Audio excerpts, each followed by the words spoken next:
E eu quero te convidar para ler o Evangelho de João comigo. Evangelho de João, no capítulo 16, versículos de 8 a 15. Evangelho de João, capítulo 16, versículos de 8 a 15. Olha só o que diz a palavra de Deus para a gente. Eu leio na NVI, a nova versão internacional, é a Bíblia que a gente costuma, a versão bíblica que a gente costuma usar aqui na igreja. Jesus dizendo, nas palavras de João evangelista: quando ele vier, convencerá o mundo do pecado, da justiça e do juízo. Do pecado, porque os homens não creem em mim. Da justiça, porque eu vou para o Pai, e vocês não me verão mais. E do juízo, porque o príncipe deste mundo já está condenado. Tenho ainda muito o que dizer, mas vocês não podem suportar agora. Mas quando o Espírito da verdade vier, ele os guiará a toda a verdade. Não falará de si mesmo, falará apenas o que ouvir, e anunciará a vocês o que está por vir. Ele me glorificará, porque receberá o que é meu, e o tornará conhecido a vocês. Tudo que pertence ao meu Pai é meu. Por isso que eu disse que o Espírito receberá do que é meu, e o tornará conhecido a vocês. Vamos orar? Pai amado, que o Teu Santo Espírito, ó Deus, fale conosco aqui presentes, e fale também com quem nos escuta ou nos assiste nesse momento, do jeito que só o Senhor pode fazer. Em nome de Jesus. Amém. Estamos no mês de junho. O mês de junho é o mês do orgulho LGBTQIA+. É difícil pronunciar, mas fala de lésbicas, gays, bissexuais, transexuais, queers, intersexuais, assexuais e o plus aí para outros grupos que porventura não estejam nessa sigla. Não é novidade para todos nós, no cenário brasileiro e talvez mundial, a tensão entre o chamado, este movimento, né, que era só LGBT, era mais fácil, agora tem um monte de siglas, e os evangélicos. Existe uma tensão social entre nós, e seria uma cegueira para a gente não olhar isso, não prestar atenção nisso, e não tentar entender o que isso significa. E lógico que a gente olha para isso, e a gente olha para a nossa sociedade, e a gente caminha justamente nessa tensão, vamos dizer, da realidade da Bíblia Sagrada. Eu aprendi com os meus mestres e busco fazer isso. Olhar o jornal do dia, olhar a realidade social que nos afeta e olhar para a Escritura. E buscar, a partir da Escritura, a resposta para essa realidade que está aí na sociedade, que está aí na TV, que está aí na internet, que está aí, que está na nossa volta, que está dentro da nossa casa, que está dentro das nossas famílias, que está entre nós. E recentemente nós assistimos, se você não assistiu agora, provavelmente você vai ficar com vontade de ver, mas a campanha do Burger King. E nessa campanha publicitária do Burger King, é um vídeo de 1 minuto e pouco, mas que traz crianças de famílias homoafetivas, falando da questão da homoafetividade como algo natural, normal, talvez assumindo um certo padrão, que na realidade, até onde eu entendi, é o padrão da casa delas. Porque na casa delas, os pais, 2 pais ou 2 mães, e etc. E aquilo afetou muito o nosso cenário evangélico geral, não só por essa tensão que já existe há anos, nessa discussão, nessa tensão ideológica, religiosa e etc., mas justamente por serem crianças, né? E aí, pelo fato de serem crianças, nos mobilizou mais, nos preocupou, Os pais, especialmente, se tornaram preocupados com isso, o que estão passando para as nossas crianças, ou estão usando as nossas crianças para um tipo de comercial, para transmitir uma ideologia que para muitos de nós é contrária à natureza, é contrária àquilo que Deus criou e etc. E por aí que se deu atenção. E eu quero conversar um pouco sobre isso com você, que é um assunto muito delicado. Não é fácil de abordar isso, e eu tive que respirar fundo e tomar coragem para a gente conversar sobre isso aqui. Para a gente buscar na palavra de Deus e na jornada de Jesus nessa terra, como é que a gente responde a isso, como é que a gente lida com isso, como é que a gente trata deste assunto. Em primeiro lugar, é verdade que o Gênesis traz lá que no princípio criou Deus o homem e a mulher. Deus fez o casal e do casal nasce a família. E essas famílias são multiplicadas sobre a terra. Então esse é o princípio bíblico que a gente traz em primeiro lugar. Quando a gente olha para o Gênesis, não tem escapatória dessa lógica do homem e da mulher, desse casal que formam a família. Mas é verdade também que esse ideal de Deus, ele não passou das primeiras páginas da Bíblia. Por que não passou das primeiras páginas? Porque no capítulo 3 nós já temos um irmão matando o outro. Então, olha só, a primeira família, essa família que em tese na nossa cabeça seria o ideal. Papai Adão, mamãe Eva, filhinho Abel, filhinho Caim. E o que acontece? Caim mata Abel. Essa é a primeira família da Bíblia. Então, nós temos um imaginário ideal de família, mas que no chão da vida, nessa terra contaminada pelo pecado, já não foi tão ideal assim, porque um irmão já matou o outro. Mas ainda assim, Deus insiste com a humanidade. É verdade que Ele dá um reset na humanidade, lá inundando a terra com água no grande dilúvio, mas salva Noé e sua família. Mas com Noé e sua família, mesmo salvos e Noé tido como justo por Deus, há um incesto. Depois que a arca aterrissa e que Noé faz vinho, aliás, Noé bebe e fica bêbado, ainda não é o incesto em si, mas há os irmãos que veem a nudez do pai, e aquilo vira um problema. Noé amaldiçoa Cã e etc. Então vê que a família tem uma série de complicações. E em toda a história bíblica há essas complicações, há esses incestos. Ainda no Gênesis, os irmãos vendem José do Egito como escravo, mente para os pais, dizem que o irmão morreu quando o irmão foi vendido como escravo. Essas são as famílias da Escritura. Mas Deus está insistindo e dando a sua lei. É verdade quanto à homoafetividade, porque falar em homossexualidade dá uma ideia negativa, né? Mas a homoafetividade tem condenação na Escritura Sagrada muito dura, especialmente em Levítico, especialmente em Deuteronômio, quando é condenado à morte aquele que tinha relação com alguém do mesmo sexo. Mas a gente não pode negar que é também condenado à morte aquele que tinha relação com animais. É também condenado à morte aquele que desobedecia aos pais. Desobediência aos pais, no tempo da lei do Pentateuco, tinha condenação de morte. Se o pai denunciasse o próprio filho como desobediente, esse filho era apedrejado até a morte. É verdade também que havia condenação de morte para adúlteros.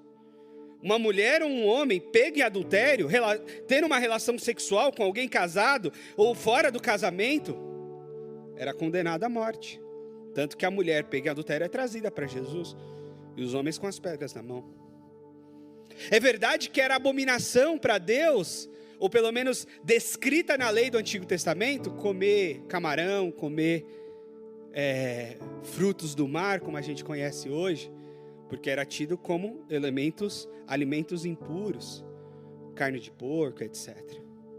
Então essa realidade do Antigo Testamento que condena a homoafetividade, condena uma série de outras coisas também. E a gente precisa considerar isso. A gente precisa lidar com isso.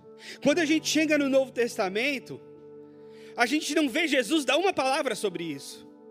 Jesus fala muita coisa. Jesus fala sobre o dinheiro, Jesus fala quebra o sábado, Jesus cura pessoas, Jesus fala contra os religiosos, Jesus fala contra o império. Mas ele não dá uma palavra sobre a questão homossexual. A gente não vê, não aparece nos evangelhos isso. Mas é verdade que em Romanos, Paulo escreve no capítulo 1, dizendo que Deus entregou os pecadores à sua própria concupiscência, à sua própria depravação, a ponto de terem sexo ou terem relações íntimas um com o outro. E a gente entende claramente aquilo como uma relação homoafetiva comum em Roma nos tempos do apóstolo Paulo. Em Coríntios também o apóstolo Paulo vai falar da imoralidade sexual. Olha só o que diz o texto bíblico. Se você for comigo, eu citei Romanos 1 primeiro, né? É um texto mais usual aí. Mas Paulo também fala em imoralidades sexuais em outros textos. Ou mesmo em Apocalipse, cadê o texto? Que fala sobre a condenação.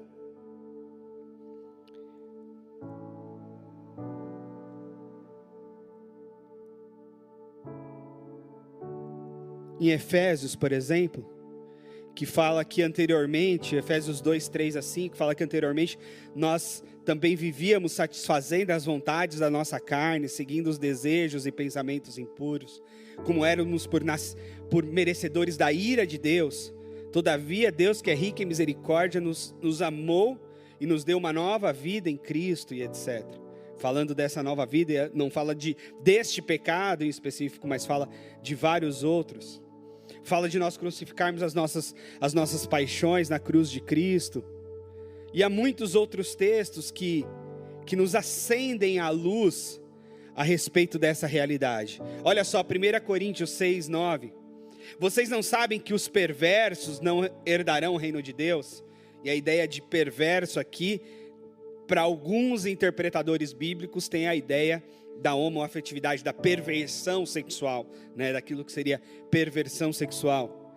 Mas ele diz, mas não se deixe enganar, nem os imorais, nem os idólatras, nem os adúlteros, nem os homossexuais, passivos ou ativos, nem ladrões, nem avarentos, nem alcoólatras, nem caluniadores, nem trapaceiros herdarão o reino de Deus.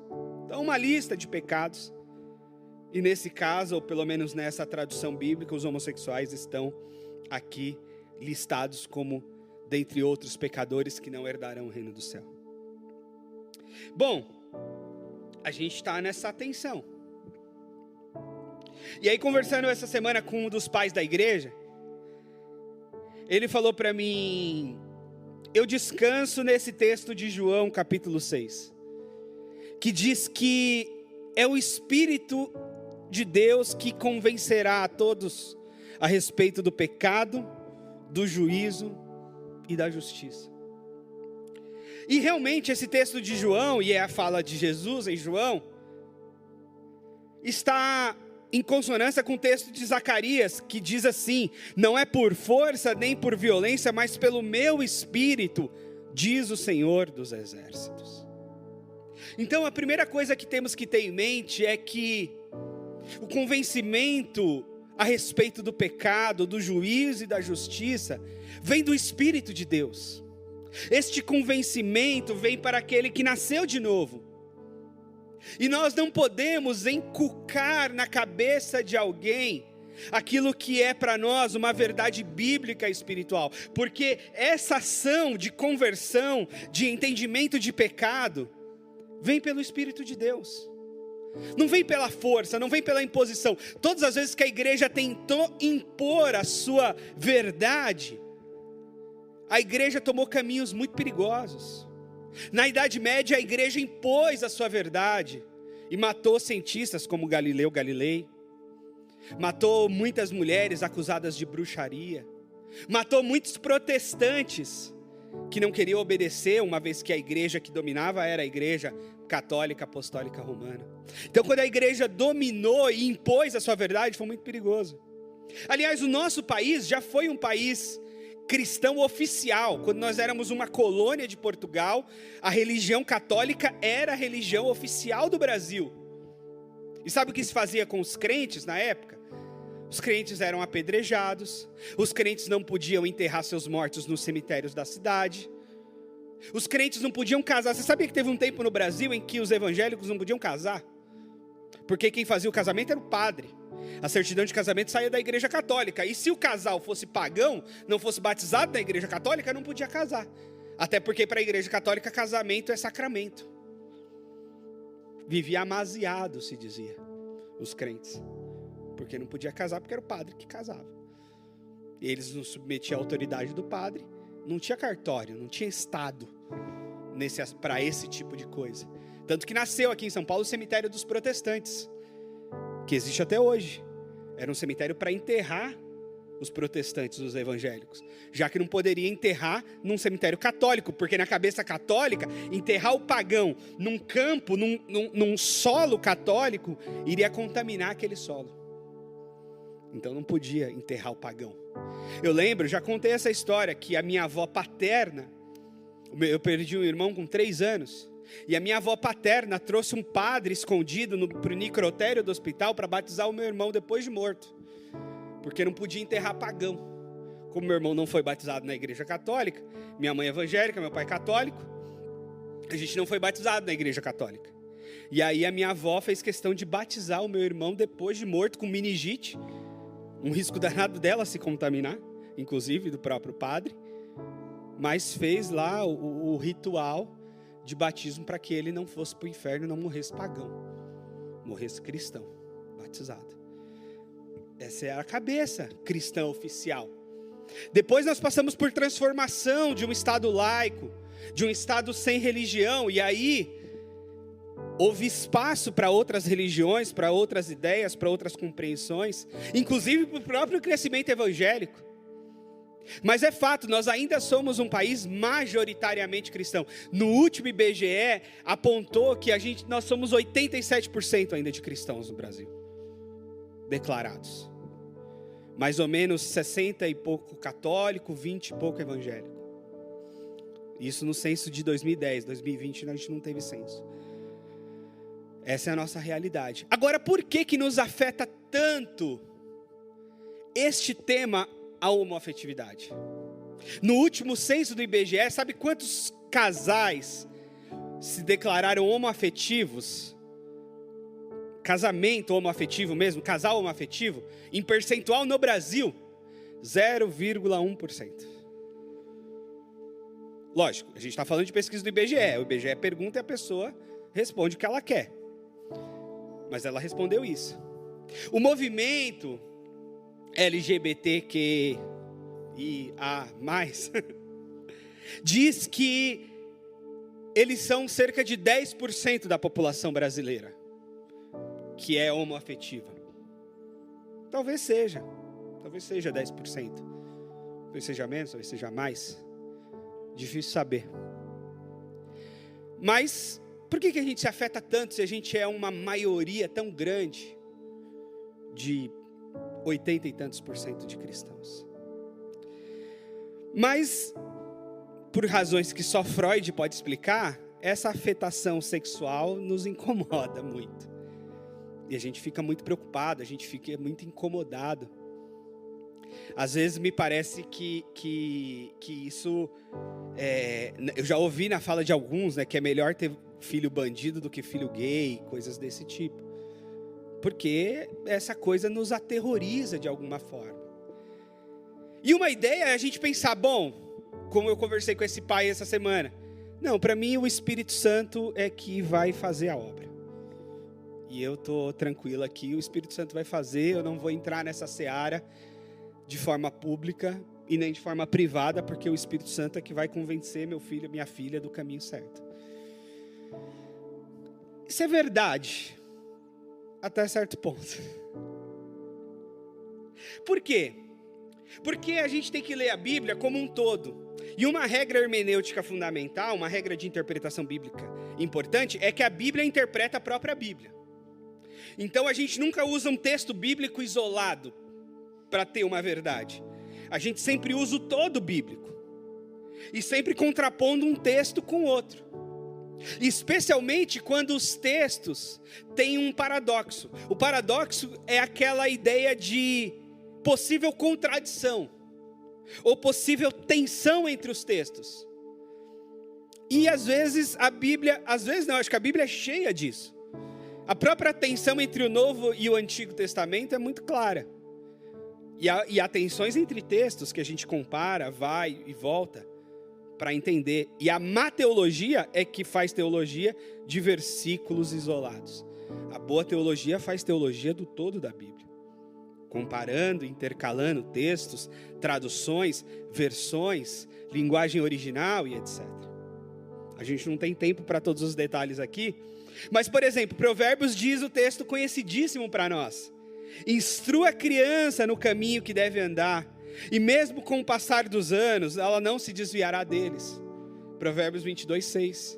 Esse é o texto super citado para os pais, para que instrua os filhos. É um texto que a gente leva adiante das nossas aulas de Bíblia aqui. Instruir a criança no caminho que deve andar. Então, se existe o Espírito Santo de Deus a iluminar o humano a respeito da verdade, existe uma responsabilidade do adulto em instruir a criança. Deuteronômio também fala no Shema, ouça, ó Israel. Ouça, ó Israel, o Senhor, seu Deus, o Senhor é o único Senhor. Ame o Senhor, o seu Deus, de todo o seu coração, de toda a sua alma, com todas as suas forças. E que todas essas palavras que te ordeno hoje estejam no teu coração. Ensine-as com persistência a seus filhos. Converse quando eles estiverem sentados em casa, quando estiverem andando pelo caminho, quando eles se deitarem, quando eles se levantarem.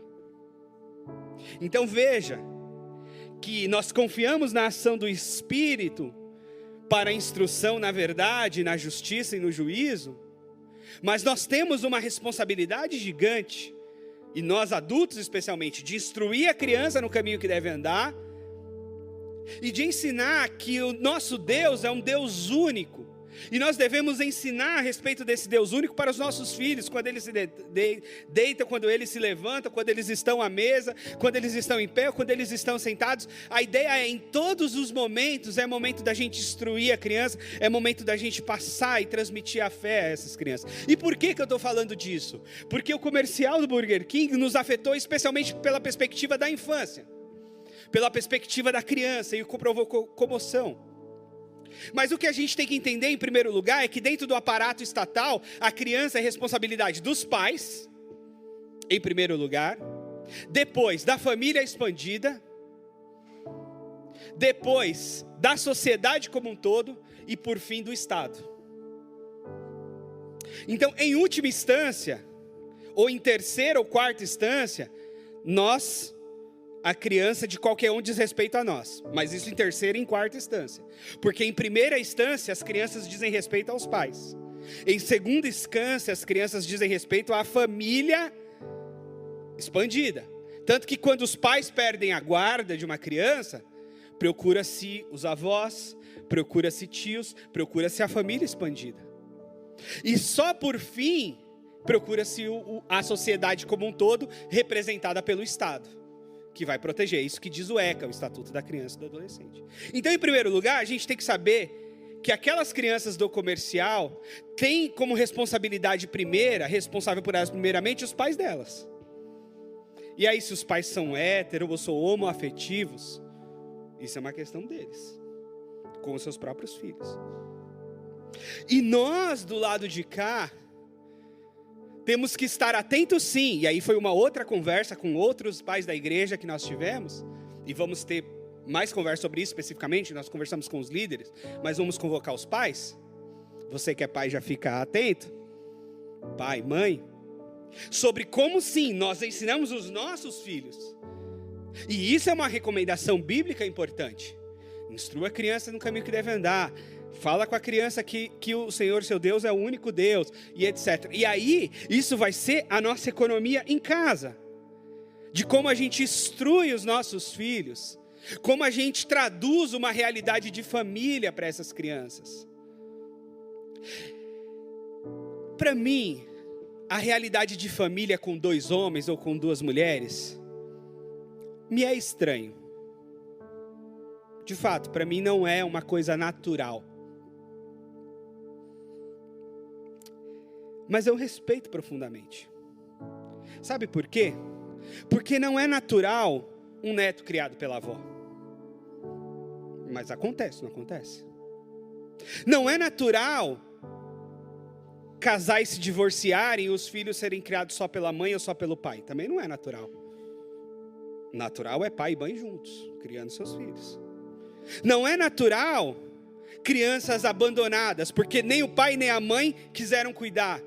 Ou tiveram condições de cuidar, ou estão presos, ou violentaram, ou perderam a guarda por qualquer outro motivo. Não é natural. Não é natural crianças em orfanato. Não é natural uma série de coisas. Não são naturais e não são planejadas por Deus. Mas elas estão aí no nosso mundo. Elas estão aí. Elas estão aí com as suas avós, com as suas mães solteiras, com os seus pais divorciados, com pessoas no primeiro, no segundo, no terceiro, no quarto, no quinto casamento, estão aí. Pessoas homossexuais, pessoas heterossexuais, pessoas com os mais variados fetiches sexuais, estão aí. Elas estão aí na sociedade, a gente não pode fechar os olhos para isso. Então nós temos uma verdade bíblica e uma instrução bíblica que inclusive é variada na interpretação e na aplicação. Muita gente lê a Bíblia e entende de formas diferentes. Por isso nós temos tantas ramificações que saem da mesma Bíblia. Então, em primeiro lugar, a gente tem que entender isso. E segundo, nós temos que olhar e cuidar, em primeiro lugar, das nossas crianças. De como a gente os instrui, de como a gente os ensina, de como a gente caminha com eles. E isso me afeta profundamente, porque eu sou pai recente, pai fresco, dizem alguns. E isso me afeta, a minha preocupação. E eu sei que o meu discurso, para o meu filho especialmente, falará muito menos do que a minha vida. E eu tenho o desafio de caminhar com ele em todos os temas que estão postos nessa sociedade. Inclusive ou principalmente na sua educação sexual. E na sua educação nos mais variados temas. E o que a gente deve levar em conta diante disso, diante de uma propaganda dessa, que pode nos mobilizar, nos afetar, depender da nossa cabeça, mais ou menos tradicional, mais ou menos conservadora, é que ainda nós somos, pelo 12º ano consecutivo, o país que mais mata transexuais. Então a gente também tem que lembrar disso. Então, quando a gente olha essa realidade, a gente também tem que lembrar tudo que está por trás disso. E eu queria também te orientar a separar as coisas. De que forma separar as coisas? Porque dentro desse espectro da homoafetividade, nós temos muitas variações. Primeiro, nós temos pessoas cristãs com atração homoafetiva e que lutam contra isso. Que estão nas nossas igrejas. Casadas, solteiras, divorciadas, de todos os jeitos. Elas têm uma tentação neste tema, nesta área, e lutam com isso. Atendi muita gente com essa dificuldade. Caminhei pessoas, como já falei, nas diversas condições, de casada, de solteira, de divorciada e por aí vai. Esse é uma coisa. Existem outras pessoas que vivem de fato uma vida homoafetiva, ou já viveram, e tem uma luta com isso, uma dificuldade, ou uma compreensão de que isso não é certo, e aí aquilo as afeta dentro delas, e é uma complicação, e elas sofrem, e elas oram, e elas jejuam, mas não é uma coisa fácil, não é uma coisa simples. E mais uma vez, essas pessoas sofrem com isso. E mais uma vez, são pessoas que às vezes têm casamentos heterossexuais. mas que sofrem com tentações homossexuais. Pessoas que são sozinhas, mas que tiveram as suas histórias homoafetivas. Que viveram suas histórias, às vezes, no ambiente da igreja. Que viveram suas histórias, às vezes, com líderes da igreja. Ixi, tanta coisa por aí. E pessoas que sofrem com isso. Esse grupo é o grupo que a gente mais acolhe, que a gente mais lida no ambiente da igreja, e que a gente ora junto e que a gente caminha junto, e que são tão pecadoras quanto eu e você, e a gente vai tentando lidar. Agora existe um terceiro grupo de pessoas que se entende homoafetiva e estão bem com isso. Entendem isso como uma coisa natural, normal, passível de aceitação, e pronto. Essas pessoas são as que apareceram no comercial do Burger King. Essas pessoas são as que estão nas manifestações por aí. Essas pessoas estão, ou não estão em manifestações nenhuma, mas estão vivendo suas vidas. E não tem religião, ou a religião que elas aderiram trata isso com naturalidade. Há religiões que tratam a homoafetividade com naturalidade. Inclusive há um ramo cristão de aceitação, tido como mais progressista, mais liberal, etc.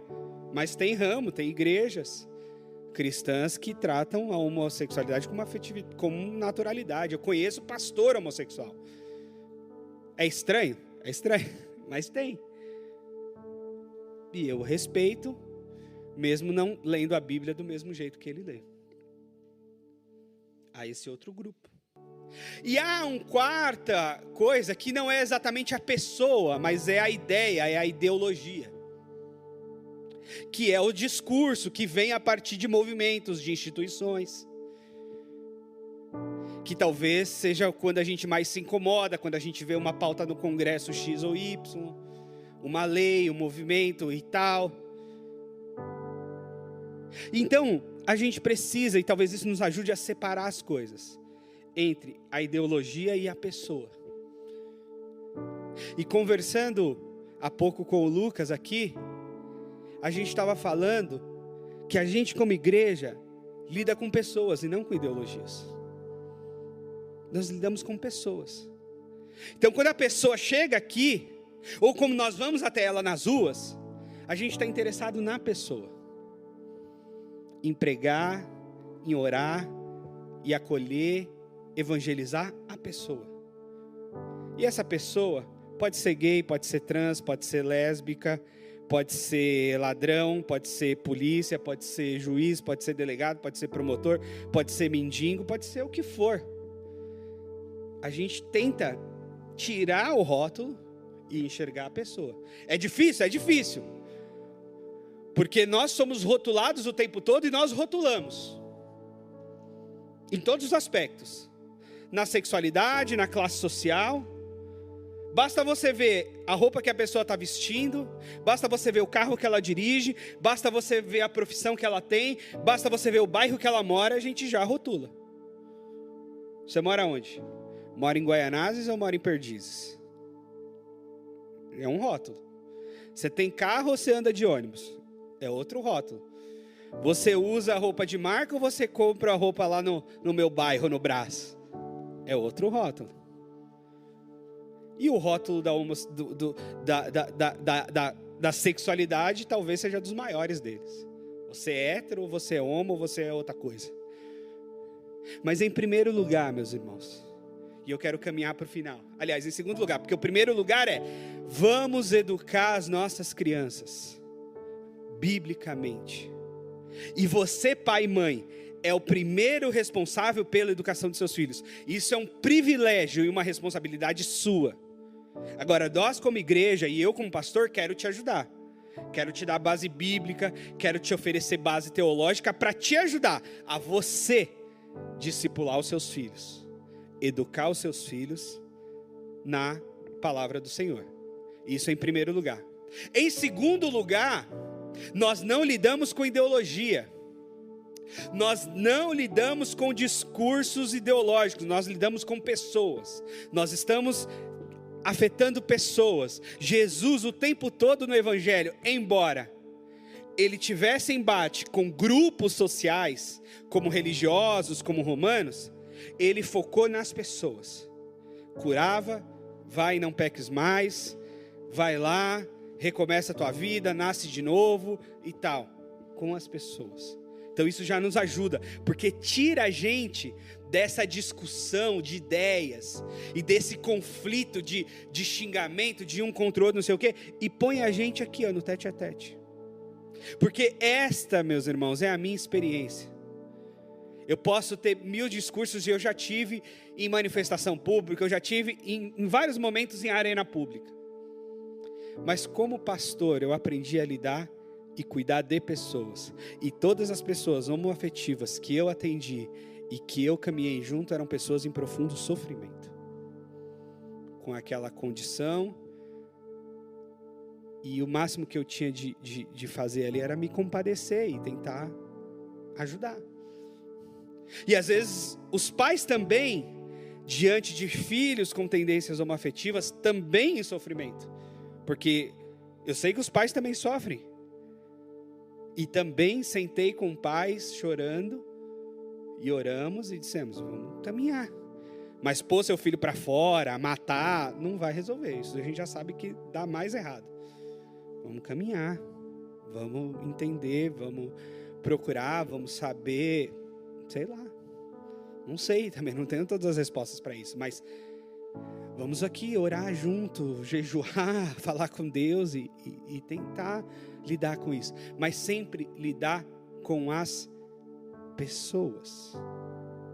Sempre com as pessoas e não com as ideologias. Pode ter um momento de um embate público de ideias? Pode ter. Pode ser que em algum momento você me veja num embate público de ideias, de teologia, de discussão pública. Pode ser. Como a gente está o tempo todo na internet, pode ser que isso venha a acontecer. Mas mesmo que isso aconteça, mesmo que haja um embate público, e aí sim, nesse embate público, nós estamos livres para colocar as nossas ideias, para dizer o que pensamos a respeito disso, a respeito daquilo, nós temos o foco nas pessoas, em primeiro lugar. E a gente não precisa ter medo do movimento LGBT. Não tem por que a gente ter medo deles. E não tem por que eles terem medo de nós. Pelo menos eu acho que nós não somos daqueles que querem matá-los. Espero que não. Pelo contrário, nós queremos amá-los, acolhê-los. Agora, nós estamos no Estado laico e temos a nossa liberdade de crença.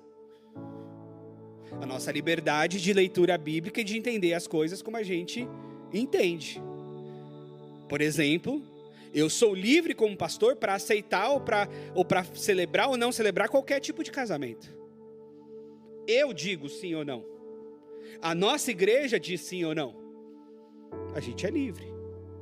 Se você me perguntar, pastor, você celebraria um casamento homoafetivo hoje? Não. Não celebraria. Teria enorme dificuldade de celebrar uma união que eu entendo que biblicamente não conversa. Mas celebrei casamentos com casais homoafetivos no auditório. Celebrei casamentos com casais homoafetivos de padrinhos. Tudo bem. São pessoas dignas do nosso respeito, alvo do nosso amor, com as quais a gente precisa caminhar. E esse mundo está em constante transformação. E esse é um dos temas que nos atravessam com dificuldade. Mas temos muitos outros, como o papel da mulher, como o racismo estrutural, como o problema da exclusão das pessoas pobres, como o meio ambiente, como uma série de outros problemas que nos atravessam, que afetam o mundo e o nosso país, corrupção, tantos outros. E em cada um deles a gente vai ter que buscar o respaldo bíblico para caminhar, para conviver, para traçar uma linha para a nossa vida e para ensinar os nossos filhos. Lembrando que nós ensinamos os nossos filhos muito mais com a nossa vida do que com os nossos discursos, sejam eles quais forem. Então, gente, eu quero caminhar para o final com você, dizendo que se você se preocupa com a educação dos seus filhos, estamos juntos, eu também, com o meu e com o seu, da nossa comunidade. E eu quero muito que a gente se encontre, que a gente converse sobre isso, que a gente aprenda a discipular os nossos filhos, porque de fato eles estão no mundo e vão ter que criar as respostas deles para os mais variados temas. Na escola, depois na faculdade, no ambiente de trabalho.